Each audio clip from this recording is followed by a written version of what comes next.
안녕하세요. 이슈톡의 이베스트투자증권 이현민입니다.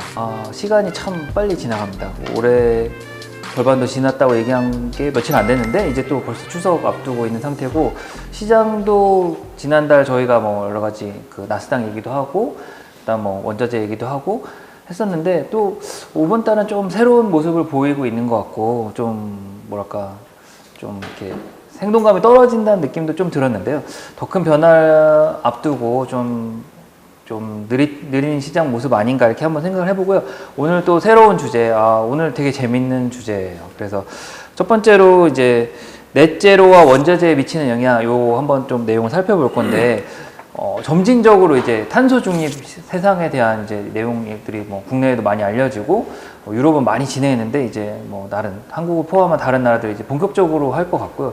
저 개인적으로는 이게 단순 환경 문제뿐만 아니라 경제와 엮여서, 뭐 저희 ESG 한번 설명도 해주셨는데 그런 부분도 엮이고, 또 약간 정치적인 어떤 방향성 이런 것도 엮여 있는 것 같고요. 그래서 이제 앞으로 넷제로 시대에 우리가 어떤 식으로 원자재 투자를 접근할지 한번 내용 들어보도록 하겠습니다. 예. 자, 오늘은 조금 긴 주제죠. 좀 네. 기간이 좀 긴 주제인데 한번 뭐 트렌드니까 한번 짚어보고 가는 것도 괜찮지 않을까 싶어서 한번 준비를 했고요. 그 요즘에 뭐 탄소 중립이다, 뭐 넷제로다, 뭐 이런 얘기들이 많이 나오는데 그게 어떤 건지를 좀 한번 짚어보고, 그다음에 그런 것들이 이제 원자재 가격에 어떤 영향을 미치는지에 대해서 한번 짚어보는 시간이 되도록 하겠습니다. 예. 말씀드리겠는데, 최근에 이제 뉴스들 보면은 기사들이 여러 개, 기후 관련된 기사들이 여러 개 나왔었는데, 최근에 제가 좀 굉장히 좀 놀랐다는 그 기사가 하나 있었었는데, 그 그린란드에 최초로 비가 왔다는 소식이거든요.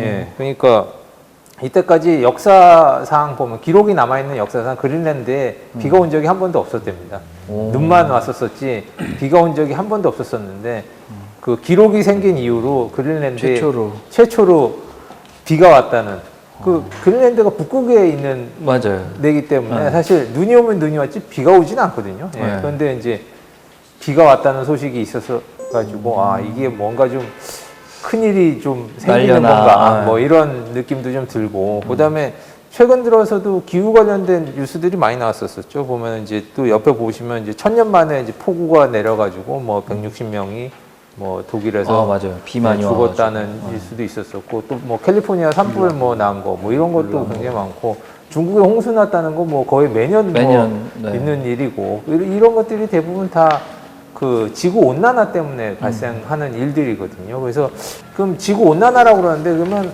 얼마나 온도가 올라간 거냐, 기온이 2000년 동안 1도 올라갔습니다. 2000년 동안, 그러니까 기온이죠, 기온. 지구의 이제 대기 온도가 그 평균 잡아가지고 1도 올라갔습니다. 2000년 동안 1도 올라갔었고, 그 전에 10만 년 동안 변동이 없었다고 그럽니다. 그 1도가 언제 올라갔냐 그러면은 그 1850년부터 2020년 사이, 그러니까 한 170년 동안에 1도 올라간 거죠. 네, 그게 이제 어떤 변화가 있었냐면, 이제 산업화가 시작이 된 겁니다. 그때 이후로 이제 산업화가 시작하면서 이제 석탄, 석유 이런 화석 연료들을 갖다 태우기 시작하면서 온도가 1도 올라간 겁니다. 그러니까 여기 그래프상에 보면 굉장히 빠르게 뭐 올라갔죠. 보면은 10만 년 넘는 기간 동안에 거의 변동이 없다가 이제 170년 만에 1도가 올라갔으니까 굉장히 큰 변화고요.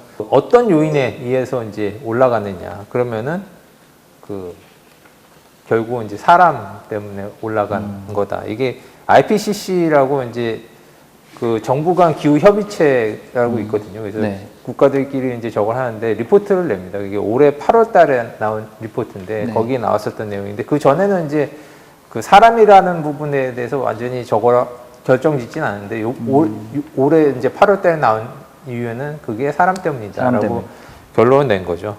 다음 장 보시면 이제 1도가 올라갔었는데, 1도가 올라온 요인 중에서 이제 사람이 배출하는 온실가스 요인으로 한 1.5도가 올라갔고요. 또 다른 가스들, 또 온도를 낮추는 가스들도 있습니다. 그래서 그걸로 인해 가지고 0.5도가 내려왔기 때문에 두 개 상쇄하면 네팅이 한 1도 정도 되는 거고요. 그다음에 그 1도 상승에서 가장 영향을 많이 미친 게 이산화탄소입니다. 이산화탄소가 제일 많고, 그다음에 이제 메탄 뭐 이런 것들, 그러니까 그 온실가스들이 이제 배출하면서 온도가 올라가게 되는 거죠. 그래서 그런 요인들 때문에 온도가 1도 올라갔다.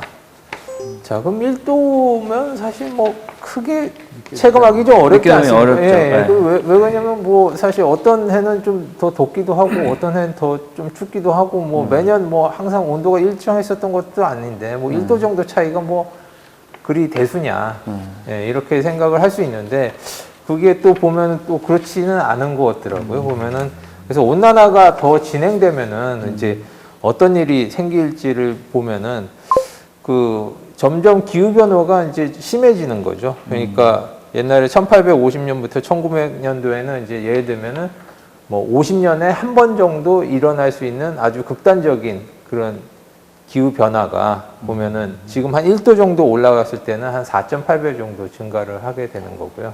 임계치라고 그러죠. 이제 네. 사람도 그렇고 뭐 그러니까 어떤 임계치 전까지는 뭔가 좀 충격이 가해져도 뭐 변화가 없는. 크게 문제가 안 생기고 이제 넘어갈 수 있지만 그 한계를 넘어가면 이제 일이 발생하지 않습니까? 뭐 사람도 뭐 술 같은 것도 이제 먹다 보면은 뭐 적당히 먹으면은 그 다음날 뭐 괜찮지만 끊기고. 뭐 많이 먹으면은 주량 이상으로 먹으면 이제 그 다음날 이제 완전히 뭐 고생하는 것처럼 뭐 임계치가 있는데 지구에서도 보면은 그 온도에 그 임계치가 있습니다. 그러니까 그게 예전에 이제 기후협약 때, 파리 기후협약 때 이제 정한 게 1.5도거든요. 그러니까 1.5도까지는 크게 문제가 없지만은, 그걸 넘어가면은 사실 큰 일들이 좀 많이 발생한다. 그러니까 1.5도하고 2도하고가 좀 차이가 큰 것 같아요. 그러니까 1.5도면은 뭐 저렇다고 그러더라고요. 그러니까 연구를 해보니까 그러니까 예전 산업화 이전에 비해 가지고 1.5도 정도 올라가면은 여름에 북극의 얼음이 100년에 한 번꼴로 다 녹는다고 그럽니다. 예. 다요? 예. 근데 2도가 올라가면은 10년에 한 번꼴로 녹는데요. 그러니까 이제 100년에 한 번은 뭐 거의 있을 수도 있겠다. 뭐 없을 수도 있고 뭐 그렇지만은 10년에 한 번이면 꽤 자주 일어나는 일 그렇죠. 아닙니까? 예. 그런 식으로 이제 그 1.5도와 2도 간의 차이가 굉장히 크고요. 그다음에 이제 1.5도보다 2도 정도 올라가게 되면은 해수면이 한 10cm 정도 더 올라가게 되는데 그 10cm 정도 올라가면 한 1000만 명이 그 해수면 상승 때문에 고통을 받을 수 있는 그런 레벨이라고 합니다. 그렇기 때문에 그 지금 현재 가장 그 지키고자 하는 목표가 산업화 이전보다 1.5도 이상은 넘지 말자. 예. 그게 이제 그래서 파리 기후협약 때 그거 갖다가 다 많은 국가들이 동의를 했었던 거고 네. 거기에 따라 가지고 이제 목표를 잡고 각 국가들이 이제 국가들이 간에 이제 협조를 해가지고 이제 진행을 하고 있는 거죠.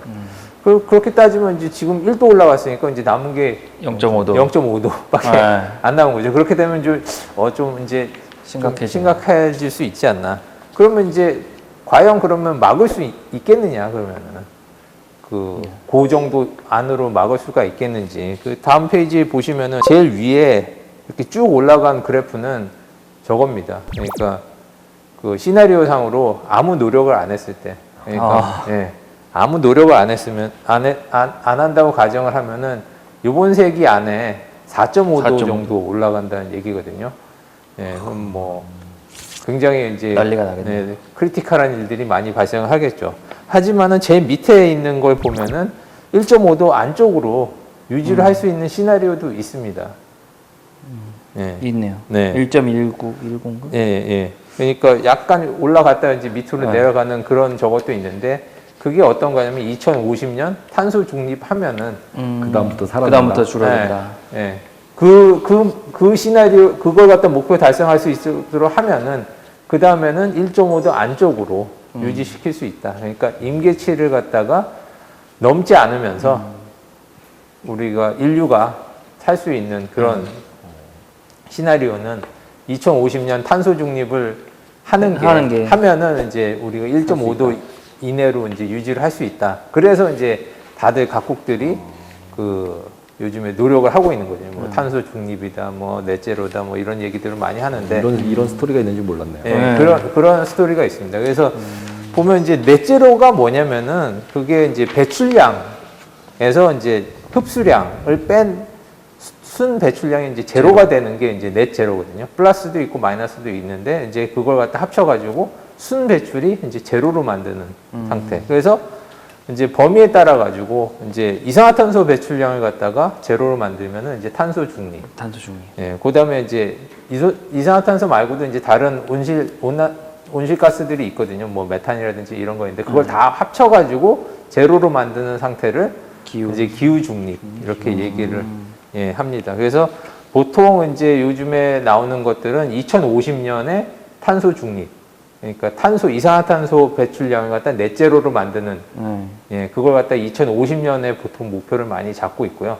그다음에 이제 기후 중립 같은 경우에는 그거보다 조금 더 뒤에 한 10년 정도 더 뒤에 그걸 갖다 목표로 하고 있습니다. 그래서 지금 뭐 대부분 나오는 그 넷제로 이런 것들은 다 2050년 네.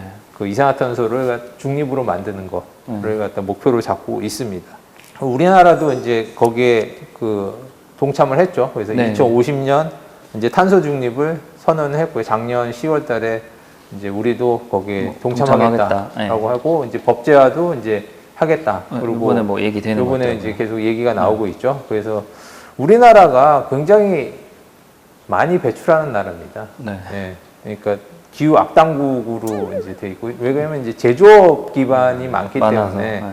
거기서 이제 탄소 배출이 많거든요. 그다음에 우리 아까 기본적으로 한 1도 정도 상승했다고 그랬는데 우리나라는 1.8도 올라갔습니다. 그러니까 다른 평균에 비해서 한 2배 가까이 이제 온도가 올라간 그런 셈이거든요. 그렇기 때문에 우리나라 같은 경우에도 이제 그 넷제로를 갖다가 2050년까지 만들려고 그러면은 굉장히 한 노력을 하지 않으면은 지금 OECD 5위 정도 됩니다. 그 악당. 예, 그러니까 나쁜 순위. 나쁜 순위. 나쁜 5위. 순위를 따졌을 때 저희가 OECD 1등은 중국? 뭐 그렇겠죠. 예. 그래서 5위 정도 되기 때문에 만만치 않은 사실 과제라고 할 수 있어요. 얼마 전에도 뭐 그거 한다고 했을 때 뭐 35% 줄이겠다고 했을 때 뭐 할 수 없다고 막 난리 치잖아요. 뭐 또 환경단체는 이게 뭐냐 뭐 이러고 이제 저기는 기업들은 어떡하냐. 어떡하냐 네, 이거 이거 못 방법 맞춘- 없다 뭐 네, 방법 이런 식으로 없다고 했는데 앞으로 이런 논란들이 점점 더 심해질 거로 이제 생각이 됩니다. 그거 하기 위해서. 네. 그래도 전 중국이 오염시킨 게 훨씬 클 것 같아서 한국에서 아무리 뭐 재활용해도 중국이 한 번 뱉으면 우리는 그랬는데 한국도 뭐 오늘 그 맞아요. 그 테슬라 네. 전기 만들어 판다고 발표하면서 네. 그 텍사스에 사는데 텍사스에서 이거 넷제로를 한다고 테슬라는 땅에다 집었는데요, 이산화탄소를. 네, 맞아요. 예. 아. 탄소 포집. 예. 탄소 포집도 포집이지만 자기네는 그거 했던 거를 폐 유전을 산다 그러더라고요. 네. 텍사스에 있는. 그래가지고 그 유전 다 폐한 걸 왜 사냐고 사람들이 막 그랬는데 거기다가 이산화탄소 거기다 도로 넣는 거래. 그러니까 뺐기 때문에 들어갈 수 있대요. 그러니까 지구가 정말 대단한 것 같아요. 그러니까 이산화탄소가 석유 안에 들어있어서 나왔잖아요. 근데 그거를 그 뺀 자리에다 넣으면은 탄소가 잘 들어가나 봐요. 들어보내서 다시 그냥 녹아버리나 봐요. 그래서 와, 근데 전기를 판다 그러더라고요, 이제는. 자기네가 만든 걸로. 그러면서 넷제로 하는 거랑 해가지고 그걸로 또 팔아서 돈을 벌겠다고. 네. 그래서 야, 기발하네요, 나름. 그래서 야, 여기 또 여기 넷제로가 갑자기 보면서 갑자기 테슬라가 생각이 나네.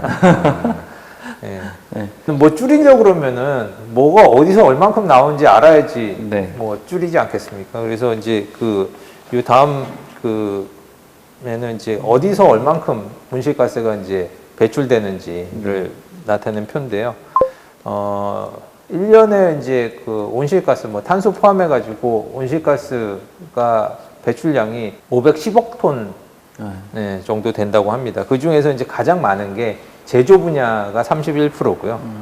그다음에 이제 27%가 이제 발전 분야, 그 식량 쪽 그에서 이제 19%, 그다음에 이제 이동 수단에서 이제 16%, 그다음에 이제 냉난방에서 이제 7% 이런데요.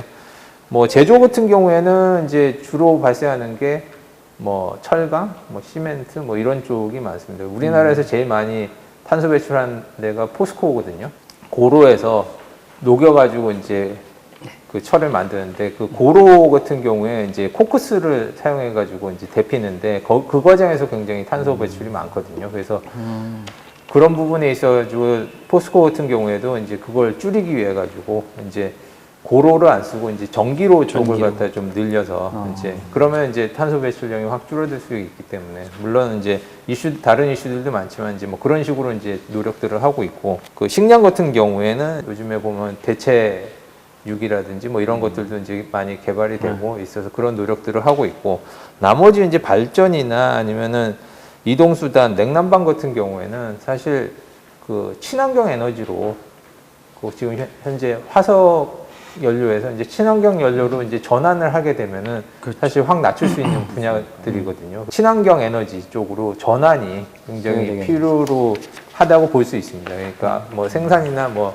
이런 쪽은 이제 다른 방법을 쓴다 하더라도 나머지 부분들 같은 경우는 친환경 쪽으로 이제 전환하면은 상당 부분을 낮출 수가 있기 때문에 이런 걸 위해 가지고 이제 친환경 에너지 쪽으로 이제 전환이 많이 필요하거든요. 아까 그런 목표를 갖다 달성하기 위해서는 그러면은 이제 지금 2020년보다 2030년이면은 그 풍력하고 태양광 같은 경우에 한 네다섯 배? 한 10년 사이에 한 5배 정도 늘어나야 되고요. 그 다음에 이제 자동차, 전기차 같은 경우에 보면 한 10배 이상 10년 사이에 늘어나야 됩니다. 그 목표를 달성하기 위해서는. 그렇기 때문에 이런 쪽 수요가 앞으로는 굉장히 빠르게 늘어날 수 있다라고 이제 생각이 되고요. 그 다음에 이제 그 넷제로를 달성하기 위한 경로를 갖다가 이제 IEA, 그러니까 인터내셔널 에너지 에이전시에서 이제 쭉 한번 냈었었는데 이제 2050년 넷제로를 하기 위해 가지고 뭐 이러이러한 것들을 해야 된다라고 이제 쭉 명시를 한 건데 뭐 그 중에 다 볼 수는 없고 몇 가지 이제 보면은 2021년 정도 되면은 석유하고 석탄 신규 개발하는 걸 승인을 금지해야 되고요. 그러니까 뭐 기존에서 나오는 건 어쩔 수 없다 하지만은 신규로 이제 개발하는 건 승인하지 말아야 된다. 예. 그다음에 이제 2030년 정도 되면은 이제 신규 건축물은 모두 탄소 중립해야 되고 자동차 판매 한 60%는 전기차로 예. 2030년. 그다음에 2035년이면은 내연기관 자동차 판매 금지. 한 15년도 안 남았네요. 얼마 안 남았네요. 네. 어떻게 보면. 예. 근데 그렇게 하는 유럽 국가들 많습니다. 지금 2035년에 내연기관 판매 안 하겠다고 하는 데들 유럽에서는 지금 많이 나오고 있거든요. 그래서 그게 점점 더 늘어날 거고요. 근데 2040년 정도 되면 이제 건축물 50%가 이제 탄소 중립 건축물이 되고 석탄하고 석유 발전은 이제 중단. 2040년 되면은 이제 2050년 같은 경우에는 전력 생산의 한 70%를 태양광 또는 풍력으로 전환해야 됩니다. 그러니까 뭐 굉장히 급격한 변화라면 급격한 변화라고 할 수가 있을 것 예, 같습니다. 그래도 뭐 한 30년? 네. 이렇게 보면 아직 그렇게 급하진 않나요? 아니요. 그 정도면 바꿀 수도 있겠다 생각하는 게 네. 비행기 같은 거 보면 네. 30년 사이에 엄청나게 많이 바뀌거든요. 그렇죠. 예. 그러니까 2차 세계대전 기준으로 프로펠러 타다가 지금 비행기 비교해 보면 그때 한 70년 이렇게 100년도 안 됐잖아요. 변화. 예. 그 차이면 30년이면 더 빠르게 변하니까. 아이폰 10년 만에 이렇게 됐으니까 그러니까요. 예. 네. 30년이면 뭐 자동차 다 바뀔 바뀌고 수도 있겠다? 뭐 저는. 예. 네. 클린 에너지로의 이제 전환이라고 그러면 이제 연료의 네. 시대에서 이제 물질의 시대로 이제 전환이 된다고 네. 볼 수 있을 것 같습니다. 그러니까 그 전에는 이제 화석 연료를 이제 연료를 뗐죠. 떼서 이제 에너지를 만드는 거잖아요. 근데 그 클린 에너지 뭐 태양 뭐 바람 뭐 이런 거는 사실 무한한 거잖아요. 네. 그거는 연료가 뭐 거의 무한하고 공짜죠. 예. 그렇죠. 바람도 그렇고. 근데 이제 그걸 갖다가 만드는데 장비가 필요하고, 예.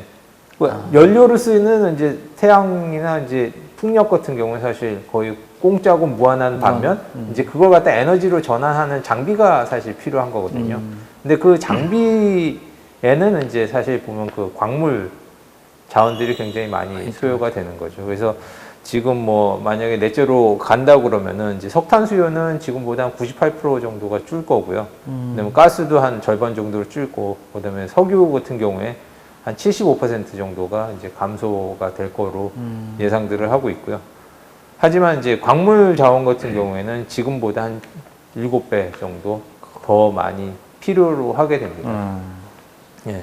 그러니까 이제 연료는 이제 무한무진하지만은 이제 사실 그걸 만드는 장비나 이런 데는 광물질이 많이 필요하다. 그렇기 때문에 연료의 시대에서 이제 물질의 시대로 이제 전환이 되는 거가 되는 거죠. 그래서 지금 현재 뭐 그 IEA 자료를 보면은 2020년에는 이제 뭐 석탄, 그다음에 석유, 내추럴 가스에서 나오는 그 에너지가 보통 한 80% 정도 되지만은 그게 2050년 같은 경우에는 뭐 한 20-30% 정도로 줄고 나머지는 다 이제 친환경 에너지로 전환이 될 수밖에 없는 거죠. 네. 모던 바이오 에너지가 뭐예요?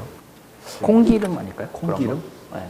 한동안 브라질이나 이런 쪽에서 그 바이오 디젤 뭐 이런 바이오 거 디젤 뭐 이런 거 많이 나요. 예. 그게 그럴 수 있겠네요. 네, 그쪽에 한 파트라고 있을 볼 수 수 있으니까.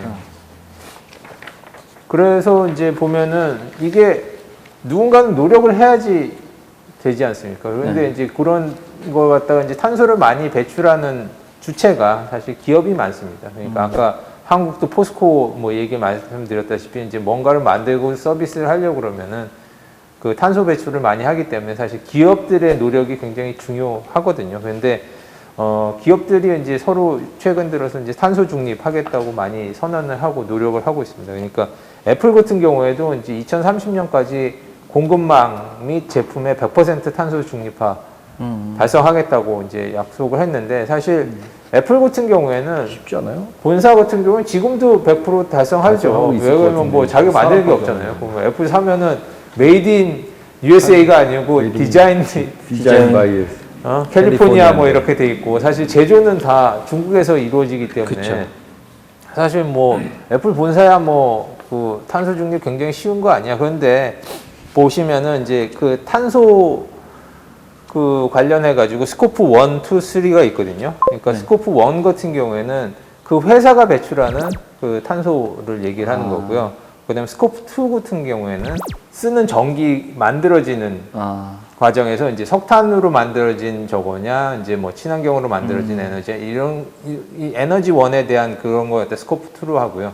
그다음에 스코프 3 같은 경우에는 공급망하고 그다음에 디스트리뷰션에서 발생하는 그 탄소를 얘기를 하는 겁니다. 그러니까 배달하면서 네, 그러니까 만드는 부품 같은 것들 있잖아요. 뭐 이런 것들에서 나오는 것도 다 카운트를 한다는 거죠. 스코프 3 같은 경우에는. 그렇기 때문에 여기에 이제 공급망의 제품에 100% 탄소 중립한다는 거는 자기가 쓰는 부품들 같은 경우에도 그게 중국 부품이 됐든 어디 부품이 됐든 그거 만드는 과정에서 들어가는 탄소 같은 경우에 다 카운트를 한다는 얘기입니다. 그걸 포함해가지고 이제 중립을 만들겠다는 거니까 사실 이거는 좀 중요한 얘기라고 볼 수가 있을 것 같고요. 그 다음에 이런 것들 때문에 사실 그 한국 기업이 됐든 모든 다른 기업들이 영향을 다 받습니다. 왜 그러면은 큰 대기업들이 이걸 중립을 선언하면은 거기 납품하는 하청업체들한테도 다 푸시가 내려갈 수밖에 없거든요. 여기에 중립화를 한다 그러면은 니네도 보면은 하면 안 돼. 니네 이거 하면은 우리 안 쓸 거야. 이런 식으로 계속 간다 이거죠. 그렇기 때문에 이거 뭐 저기 선진국들 하는 얘기고 걔네들 뭐 하든지 말든지 뭐 우리는 뭐 잘 모르겠어. 뭐 당장 급한 거 아니야가 아니다 이거죠. 왜 그러냐면은 그쪽에서 이걸 선언을 해버리면은 이게 당장 거기 납품하는 저희도 이제 수출이 굉장히 많지 않습니까? 한국 같은 경우에도 수출이 굉장히 많고, 그 다음에 이제 중간재 상품들도 굉장히 많은데, 이런 것들 유럽이나 미국 그쪽에 수출을 하려고 그러면은 이런 이슈들이 생긴다 이거죠, 보면은. 그쪽에서, 야, 니네 탄소 중립하냐? 뭐, 그 다음에 니네 저거 얼마나 배출해? 뭐, 이거 늘어나고 있잖아. 이거 안 돼. 우리가 영향받아. 그렇기 때문에 이거 안 돼. 뭐, 제대로 되는데 쓸 거야. 뭐, 이런 식으로 이제 뭐, 마이크로소프트, 구글, 뭐, 하물며 이제 석유 관련된 쉘, BP 뭐 이런 데들도 보면 이제 뭐 관련해가지고 이제 넷제로 2050년까지 넷제로 하겠다고 지금 선언을 한 상태이기 때문에 이런 얘네들이 아까 얘기한 그걸 하는 거예요. 빼는 거 도르는 거. 그렇죠. 얘네들이 그걸 다 하고 있고 얘네 이제 뭐 옥시덴탈 여기 안 올라와 있는 그 밑에 있는 애들이 그런 기술을 가지고 얘네들한테 팔기 시작하고 뭐 그리고 끝까지 석유 파겠다 이거죠. 집어넣고 파겠다. 그래서 그걸로 근데 그게 2050이었어요. 50년까지 걔네가 그걸 다 할 수 있을까요? 하고 오되면 이제 그쪽에서도 친환경 쪽에 많이 투자를 하게 되는 거죠. 지금도 보면은 이제 뭐 친환경 업체에도 굉장히 많이 인수를 하거든요. 기존에 이제 그 석유 관련 업체들이 이제 넷제로 하기 위해 가지고는 기본적으로 이제 친환경 쪽으로 전환을 해야 되니까 그런 업체들도 지금 많이 인수를 하고 있습니다.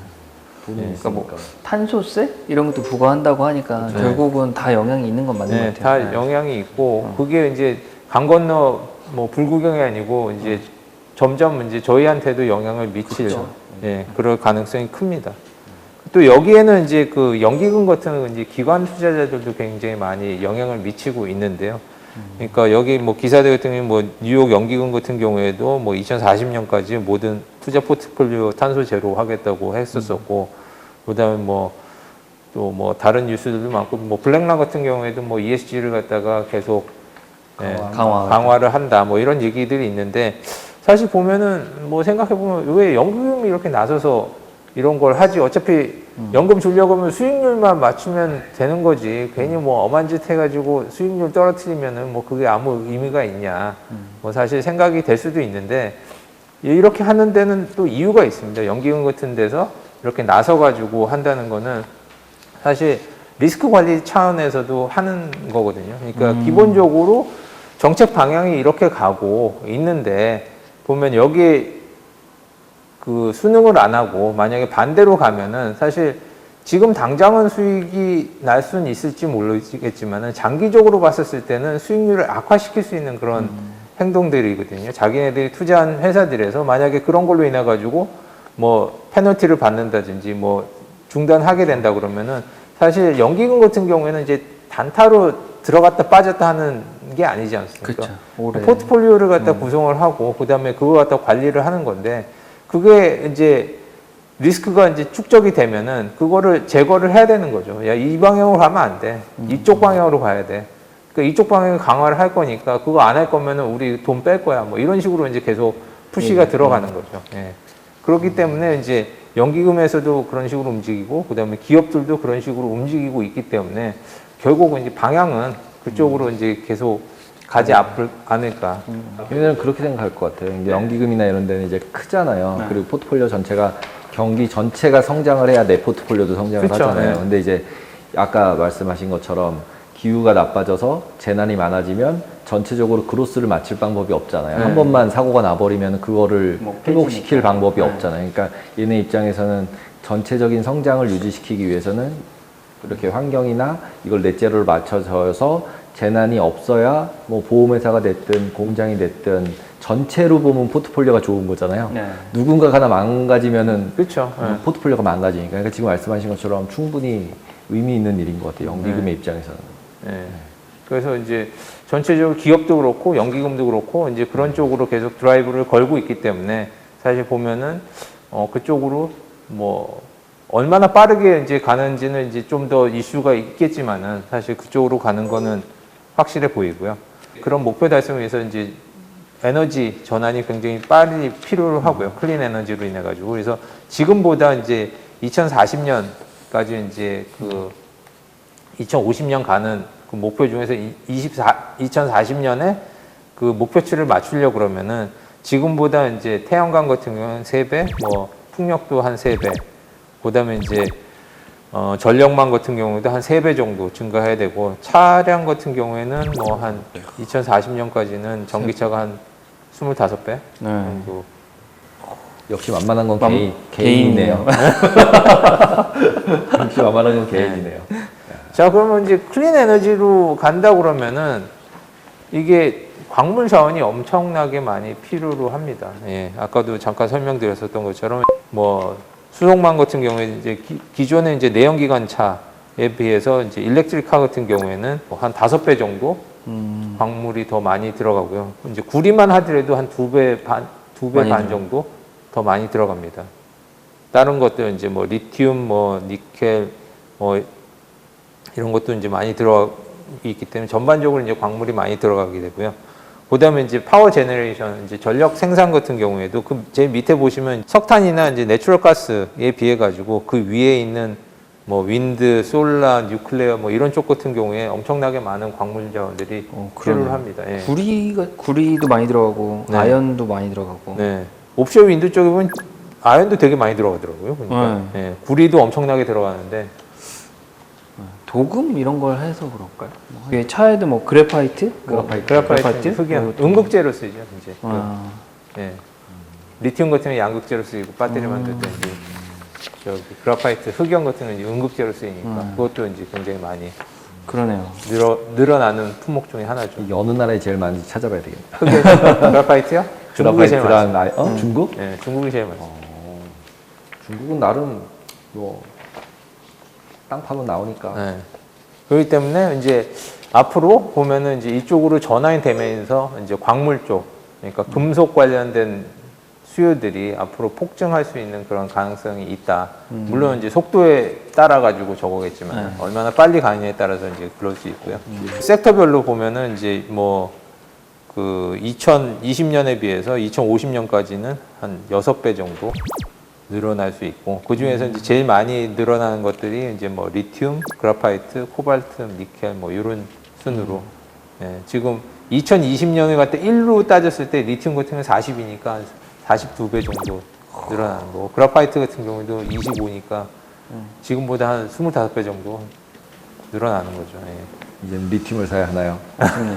이 중에 저희가 거래되는 게 니켈밖에 없다는 게 아쉽네요. 예. 근데 뭐 구리도 굉장히 많이 구리도 많이 되긴 해요. 예. 이렇게 뭐 몇십 배씩 아니더라도 그래도 한 몇 배 정도는 늘어나니까 네.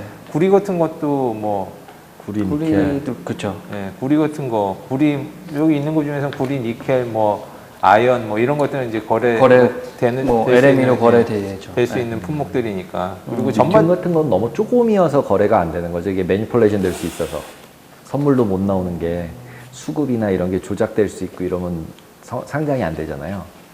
그보다는 이제 수요 아닐까 별로 없었을까요? 아직까지는 뭐, 마이너 네, 광물들은 마이너 이제 광물이어서 뭐 유동성 이런 것 때문에 성들이 없으니까. 네. 아마 많이 쓰이면 또 상장하지 않을까 싶은데요. 그러니까 그 보통 광물은 LME 거래소에서 많이 되는데 이제 그쪽은 되게 전통적으로 전산화도 덜 하고 뭐 이렇게 전화로도 하고 이런 거래다 보니까 좀 이렇게 산업 연관성이 있어야 되는데 아직까지 이제 최근에 이런 것들이 좀 뜨는 광물이잖아요. 뭐 코발트나 뭐 이런 그렇죠. 것들이 네. 리튬이나 그래서 그러지 않을까 싶은데요. 그럼 좀 있으면 생기겠네요. 생길 수 있죠. 많이 네. 되면은 뭐 많이 옛날 되면. 예, 뭐 팔라디움, 플래티늄 뭐 그런 것도 뭐 사실 뭐 지금은 거래되니까. 하죠. 예. 아마도 중국에서 많이 캔에서 해지의 니즈가 생기면 할 수도 있지 않을까 싶은데요. 네. 지금 광물 시장은 중국이 아무래도 제일 큰 손 해저니까. 네. 광물 쪽 보면은 이게 지역적으로 편중이 되어 있는 게 되게 많습니다. 그나마 이제 여기 보면은 위쪽에는 보면 오일하고 내추럴 가스 같은 경우에는 한 이게 그 제일 많이 생산되는 세 개 국가가 어느 정도 포션을 차지하고 있는지를 나타내는 그래프인데요.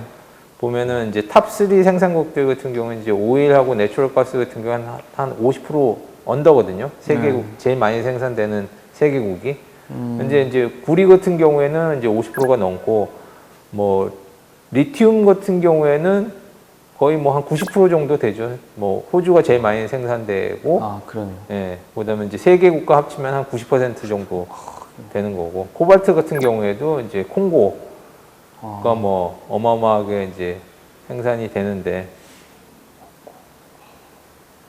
그다음에 이제 프로세싱 과정 같은 경우는 뭐 또 굉장히 크고요. 보면 중국이 크네요. 중국이 크고, 이게 자원 이런 그 금속 광물 자원들 같은 경우에 이제 편중이 돼 있다 보니까 어떤 이벤트가 생기면 훨씬 더 임팩트가 셀 수가 생길 있다는 수 있는, 거죠. 네. 네, 그러니까 여기저기 뭐 다 나는 거다. 그러면 이제 한두 군데 뭐 좀 문제가 생겨도 뭐 다른 데서 이제 사실 공급을 조달하면 되지만은 사실 이런 광물 같은 경우에는 그 특정 지역에서만 딱 나오는 것들이 많기 때문에 그런 쪽에 문제가 생기면은 훨씬 더 이제 공급 쪽에 심각한 임팩트를 그럴 수 있겠네요. 네, 그럴 가능성이 있다고 볼 수 있습니다. 예. 뭐 생산한 과정에서도 온실가스가 나옵니다. 그러니까 메탈 같은 거 이제 그 금속 같은 경우 채굴하고 이제 뭐 프로세싱하는 과정에서도 이제 탄소 배출이 당연히 이루어지죠. 예, 이루어지긴 하지만은 그게 이제 그걸로 인하여 감소하는 그 탄소의 양과 비교해 보면은 그래도 이쪽으로 전환하는 게 맞다. 맞다. 예. 뭐 이렇게 할 수가 있고요. 그러면 이제 실질적으로 뭐 좋은 뜻인지는 잘 알겠는데, 그럼 이게 정말 가긴 갈 거냐. 예, 정말 그렇게 이게 사실 비용이 되게 많이 드는 그쵸. 일이거든요. 뭐 우리나라도 맨날 뭐 전화하려고 그러면 기업들이 야 그거 안 돼. 그거 어떻게 하냐. 그 비용이 얼마 많이 드는데 뭐 이런 식의 이제 저항도 많고 그다음에 이제 사실 보면 어떤 국가가 그냥 우리만 노력한다고 되겠어? 옆에서 막 맨날 저 배출하고 있는데 우리만 뭐 탄소 중립 뭐 해가지고 뭐 법제 해놓고 하면 우리만 비용 들어가고 코스트 증가하지 뭐 사실 옆에는 맨날 굴뚝대고 있어 뭐. 그렇죠. 예, 그러면 이제 사실 뭐 왜 우리만 해야 되지? 뭐 이런 생각이 들지 않습니까? 그렇기 때문에 이제 이게 정말 가긴 가는 거냐 이런 좋은 취지는 있는데 근데 뭐 지금 현재는 그쪽으로 가려고 굉장히 많은 노력은 하고 있습니다. 네. 예.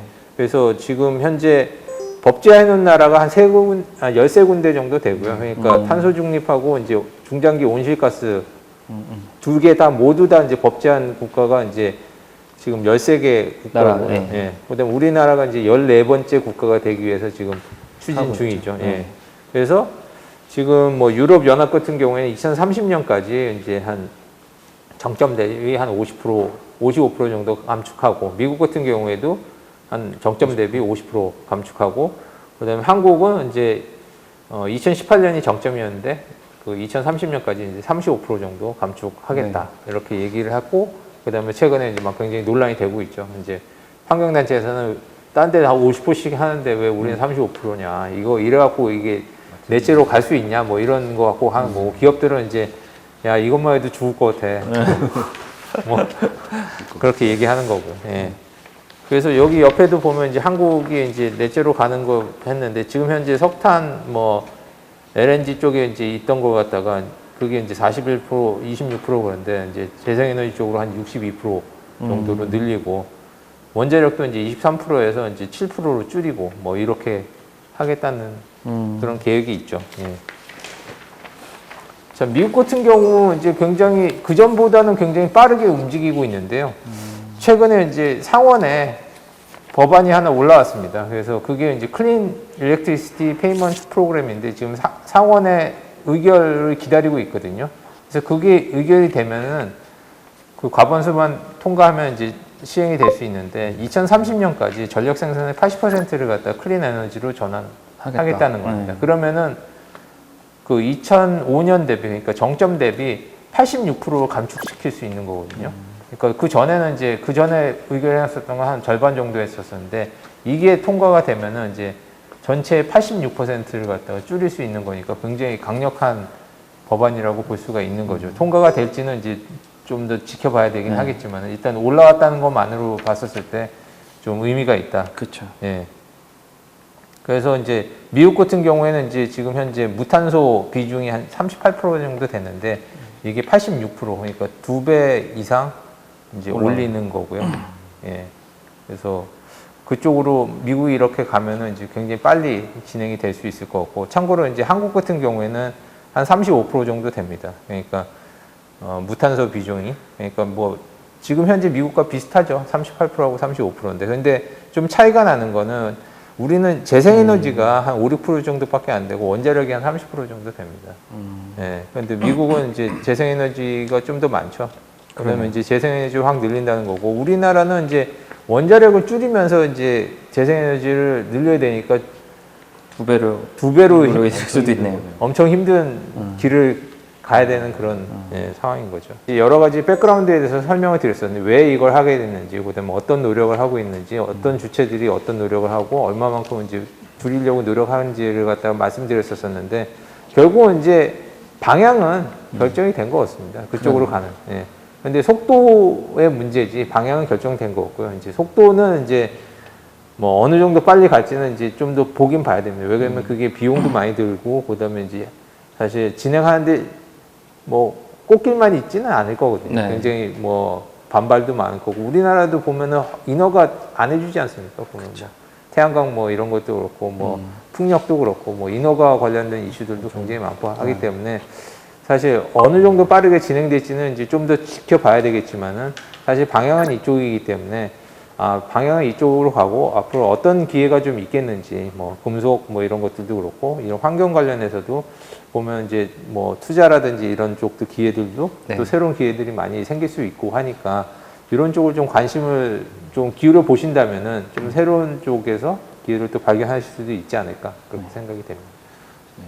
그래서 뭐 지금까지 이제 넷제로가 뭐고 우리가 이제 좀 전 세계적인 방향이 이런 식으로 가고 어느 부분이 기여하는지 좀 살펴봤고 그리고 저도 최근 좀 이런 거 많이 공감하거든요. 이런 환경 오염이 있으니까 지구 온난화 이런 거 방지해야 된다. 뭐 음모론은 온난화가 거짓말이다. 뭐 이런 얘기도 있지만 사실 현존하잖아요. 저희가 봐도 네. 기후가 제가 기준으로 봐도 좀 이상하거든요. 옛날 어렸을 때 대비 변화가 있는 거가 맞는 것 같고 그래서 사회적 당위성은 이미 옛날부터 있었고 최근의 변화는 제 개인적으로는 경제적인 당위성도 생긴다. 왜냐하면 뭐 제가 전에 유튜브 촬영할 때 얘기 드렸지만 석유 경제보다는 친환경 경제가 부가가치가 더 크니까 아마 그쪽으로 가는 게 맞지 않나. 원유 한번 폭락 얘기할 때 제가 얘기를 했었는데 그럴 것 같거든요. 자본주의는 어쨌든 더 부가가치를 차지니까 사실 경제적으로는 석유 떼는 게 아직도 이득 쉬운 결정이니까. 뭐 그렇긴 한데 이제 우리나라 같은 건 다 수입을 하잖아요. 네. 그러니까 이제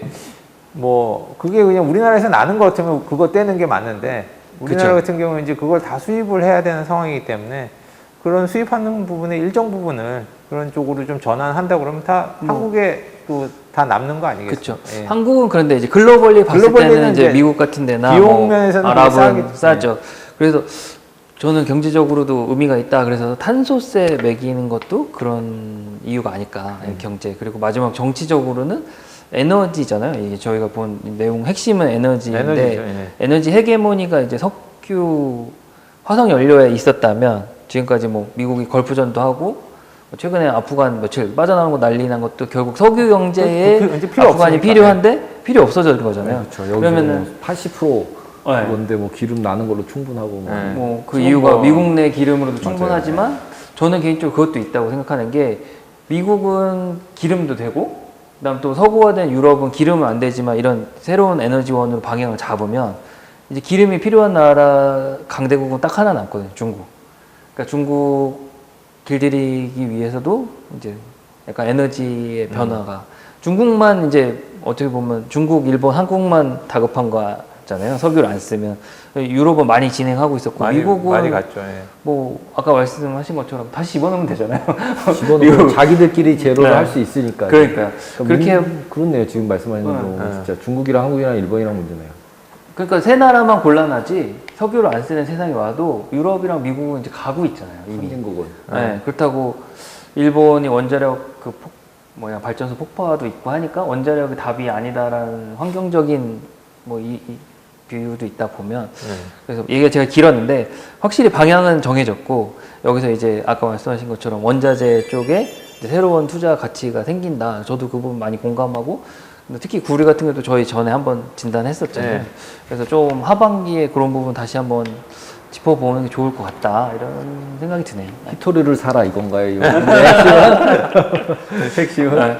네. 저는 부가적으로 아까 얘기 드린 뭐 리튬이나 거래 안 되는 상품이 이제 좀 올라오면 그때 보는 것도 괜찮겠다. 네. 그래서 이렇게 오늘도 이런 새로운 좀 주제로 봤을 때 때마침 또 정부에서도 이제 넷제로 추구한다, 뭐 법안도 나오고 하니까 이런 쪽 관심을 가져주시면 되고 이게 일맥상통하는 것 같아요. 저희가 ESG도 봤지만 되게 가속화됐잖아요. 저희가 이 테마로 얘기할 때 비해 최근만 해도 뭐 엄청 뭐 몇몇 증권사는 뭐 ESG 관련된 뭐 자료도 내고 하니까 이런 부분도 저희가 좀 선도적으로 잘 살펴본 것 같습니다. 네.